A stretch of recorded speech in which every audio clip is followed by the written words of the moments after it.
Hello and welcome back to Soupcast. I'm Matt. I'm Lucas, and today we've got a little bit of a different show for you today because I've got Matt hosting with me today because we're going to be talking to Mike about writing, the writing process, how you go about starting to write, how you go through the whole writing process up until the show comes out. So, our first question for you, Mike, is how do you sit down and begin? How do you start with a blank piece of paper and begin to write? What is your starting process? So generally, it'll be a case of it'll start off with an idea, or it may start off with an idea for a character, and I sort of go, "Oh, I quite like that idea. I quite like that character. I kind of want to put that in somewhere." And then what I'll do is when I get tasked with writing a script, I will sit down and I will have a piece of paper or pad, and I will write down every character. I'll write down any lines that I think I want to use. And what I do is I put together like a little bit of a story arc. So I will write like scene 1, this has to happen. And I don't write any dialogue in these story arcs. Yeah. I will just literally start off by going, scene 1, this has to happen, this has to happen, this has to happen. And then that happens for the rest of the duration. And then once I've got that as my guide, I sort of use that as my guide, I will then start to sit down and start writing dialogue and take it, and then I've sort of like a mental note of going, right, I've got to get into this bit, I've got to get into that bit, I've got to make this character sound like this, I've got to, get into this situation, and that's where it starts really. Yep. So our next question: How do you decide on characters? How do you decide on what a character is going to be? How they are going to speak? How they're going to interact with other people? It's interesting because with Dracula, that is the most recent thing I've written. The stuff is already there, isn't it? Yeah, so the main story is already kind of there for you. Yeah, the characters already exist. Yeah. The story already exists. What I felt was important was I thought I don't want to just do a rehash of what has already happened with Dracula. Yeah. I kind of wanted to say, right, this is Dracula as Mike Pirks sees it. Yeah. As, and I was the biggest example really for that was the part of Van Helsing. So I looked at the books, I looked at Bram Stoker's books, I looked at the different journal books that existed. And with Van Helsing, it's funny because every film adaptation within reason has him played as he's got a German accent. There's nowhere in the book that actually says that he is from Germany. He studied in Germany. He studied in Berlin. It doesn't say anything. I'm thinking, well, that's quite interesting. So now I'm thinking, right, well, I could make him sound how I want him to sound. Yeah. And the same goes for Jonathan. Lucy, a character like Lucy is for me like what I call a Perkism. Which I always write slightly. This is going in the Oxford English Dictionary at some point. With a picture of me. Your dictionary still has pictures. Google. I have my own globe as well. Oh, sorry, you meant Urban Dictionary. Like Bible. So, you kind of answered the question I was going to ask in the last bit, obviously saying about how you sort of develop it to be like a unique show. You obviously went into your own one. As you're writing it, or when you get to the end of it, but more so as you're writing it, do you go back and read scenes that you've already done to make sure that it flows properly, and then do you end up changing bits that have happened in previous bits to get you to where you are now? Always. Yeah, say you're on scene 8 and suddenly you go back and you're changing stuff in scene 2 because you don't quite like it and it doesn't quite link stuff to later in the story. You start changing bits. Yeah, I think what I start to do is it's more trimming and it's just making sure everything links in. Yeah. What tends to happen though, because I write out a sequence, so I don't write it all in one go. Yeah. I will write scene 1, scene 2 on one day. So when I get to scene 6, I've forgotten what I've written in scene 2. Yeah. So when I go back and look over it when I'm editing, I sort of go back and go, why have you said that? Hang on, they've already said that. I've done it with Dracula. I was editing recently to add bits for Arthur and just to tidy it up a little bit. And one of the things I noticed was Seward says, we got to find him. Like, it's scene 6, 7 and 8. Yeah. He really wants to find him. He really wants to find him. He's determined to find him. It's like, we get that you want to find him. You don't need to keep saying it over 3 scenes. So I kind of noticed that when I was reading it through. I was like, so you kind of then think, right, first of all, I'm going to give this to another character, so it doesn't look like I'm just going, hey guys, let's find him. That's how I'm playing him. But also, like, you find other ways to try and get that message across. I think when I was finished writing the first draft, like, there was stuff with the Van Helsing scene, which it didn't quite flow for me when I very first wrote it, and I didn't know what was bothering me with it. And then when I went back to it, I just thought to myself, I know why it's not working. It's because it doesn't feel organic. Yeah. It doesn't feel like there's anything special happening here. So I made it a little bit bonkers. And I think to myself, in a play in which there's a lot of darkness going on and people being killed and people being bitten. Mad character, don't you? I thought, I'm going to make this mad. I'm going to make this insane. Yeah. So I went back and I'm always doing that. And even when we get to read-throughs, I'm there going, I don't like how that sounds out loud. Could that person saying it? Or that makes no sense to me now. And then I just will go back and do another edit until, obviously it will change in rehearsals, and I get that. But as long as I can give a draft that I say, right, as far as my writing contribution, I feel this is the most polished script I can give to you. Yeah. Until I get to that point, I'm never fully satisfied. Walk to life. Especially like older shows that you've seen be performed.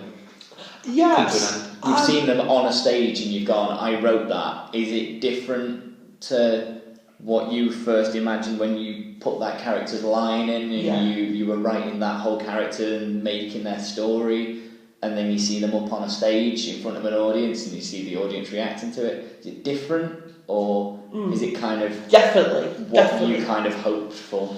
It's normally more than what I hoped for, if I'm honest. I've never given a script to anyone and the cast has let me down with it. I've never once looked at a cast and gone, no, you've not got that, or no, you're missing the point with that. Or, if people have sort of got the wrong, or people have gone in a different direction, and I think it's not right to that story, then I will often say to them, and I'll sort of say, well, maybe if you play it this way, or maybe if you sort of tweak it this way, and then 9 times out of 10 they'll do it, and they go, actually it feels better now doing it this way. No, everyone always far exceeds my expectations. I have no expectations anyway. I just write it out and I hope that I give enough character and enough flesh and enough substance to each character for people to turn around and say, I want to do that character. I want to go for that one. I want to go for that one. It's the biggest compliment to me, and I'll use this with Dracula and I'll use it with other stuff that I've written. The biggest compliment to me is when people are like, I don't know who to go for. Because I'll be honest, I auditioned for Dracula and I was stuck between 3 characters. I was like, I'd love to play that part, I'd really love to play that part, but then I wouldn't mind giving that one a bash. So suddenly I'm stuck, I'm looking, going, right, I'm allowed to audition for 2. And I'm stuck with 3. And suddenly, to me, that is music to my ears, because that means that I've done my job. That means that I've given you enough interest in those characters to have to go for them, and it happens quite a bit. So I kind of like it when, especially when casts go like in a completely different direction that I wasn't expecting. To be honest with you, when I was doing the audition, because I went and auditioned for Dracula myself, well, not for Dracula, I went and auditioned for Seawood. And I auditioned with you as Van Helsing, and we were in that audition room together, and we were bouncing off each other, and we were playing on the scene, and they were laughing. They were. And it felt to me like, actually, this scene is not how it reads in my head. Because in my head, I remember you saying it's a dark scene. In my head, it's a narrative scene. He's explaining what's happening. This has happened. That's happened. It's quite, a lot of stuff. I'm thinking, this is actually quite light-hearted, which I think this play I think the character needs, to be honest. I think Van Helsing needed to be that comedy. That lightness. Lightness. I wouldn't say comedy because I don't think he's a comedic character, but I do think there's a lightness that he has needs to be extraordinary. Yeah, that's exactly the word. Yeah, just extraordinary and just completely different from every other character on that stage. You've got Jonathan, who's going through his own story, and he's quite, he goes through paranoia, he goes through desperation, having just turned up as a normal guy. Yeah. You've got Dracula, who's obviously Dracula. He's like, a little bit creepy, a little bit scary, but he can't really change. He's that little bit manipulative. Is the audience on his side, actually, at that point? Absolutely. And then to combat that, to combat their sort of dark mind games and paranoia and desperation, you just need to throw that random extra guy in who just goes, I'm here to save the day, and then doesn't save the day.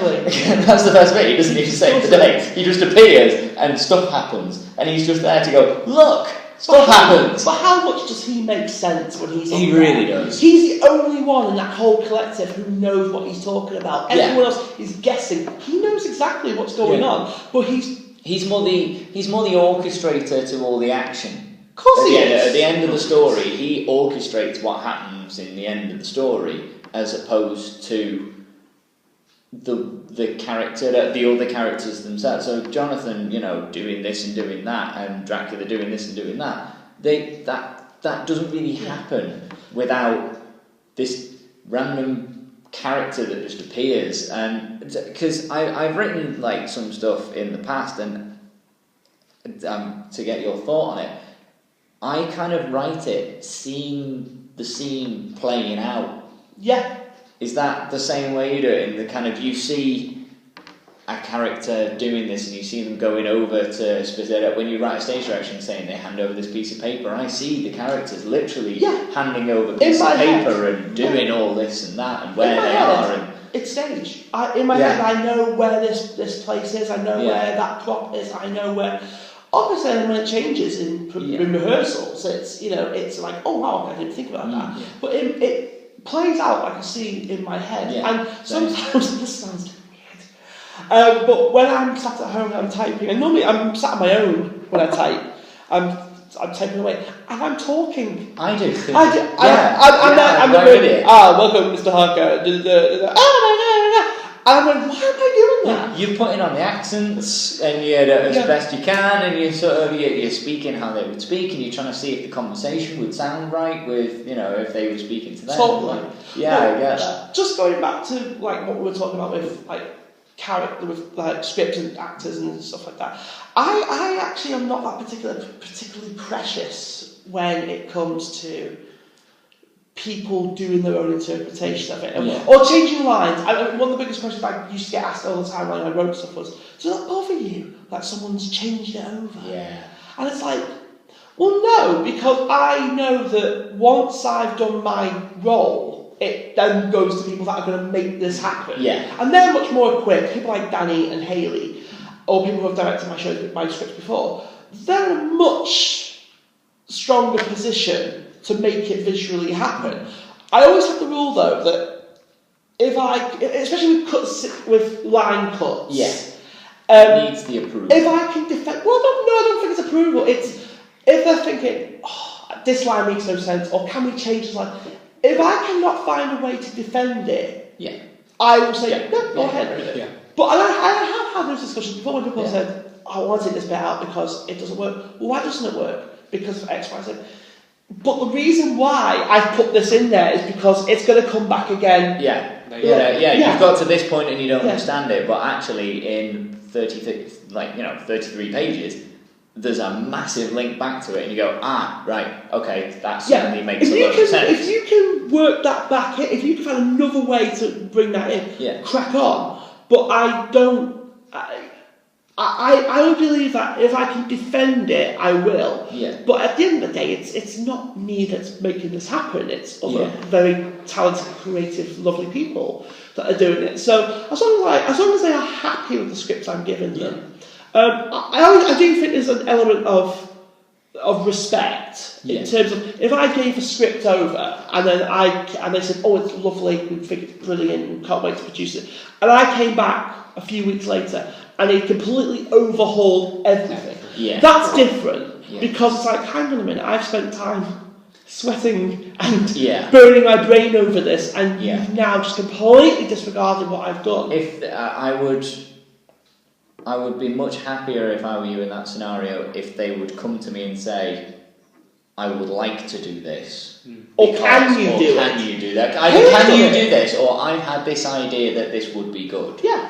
Haley's done that with Yeah. me recently with Dracula when I'm doing the edits. Yeah. She said, "Oh, is there is there a way that we could sort of bring down some of the long sentences that are in there, or can we get Van Helsing in a little bit earlier?" Not a problem. You give me that, and I will then sort of work it out in my head. Yeah. And if like Haley or Danny or you or give me a great idea, I'll go, "Oh, okay, that works. That works for me." Enough for today. Thank you very much for watching. Thank you very much for Matt for stepping into the host role. It's been fun. Amateur. Hopefully you enjoyed your side of being on the host side instead of the guest side. Yeah, it was fun, I have to admit. And hopefully you enjoyed your guest side instead of the host side. Yeah, no pressure. Should we swap back? Should go back. I don't. It's like Anthony Dead. I mean, I'm here to be fair. No, I did. Yeah, no. Let's go. Oh no, I'm not. Oh, I don't like this now. There you go. No, I was here, wasn't I? Yes. You two shift up. It's I'll like- sit over here. We're back again. There you go. Okay, thank you very much for watching. I'm a guest again. Thank you very much for watching. See you soon. Hope to see you in the next video in a month or so. Thank you With very no much. game.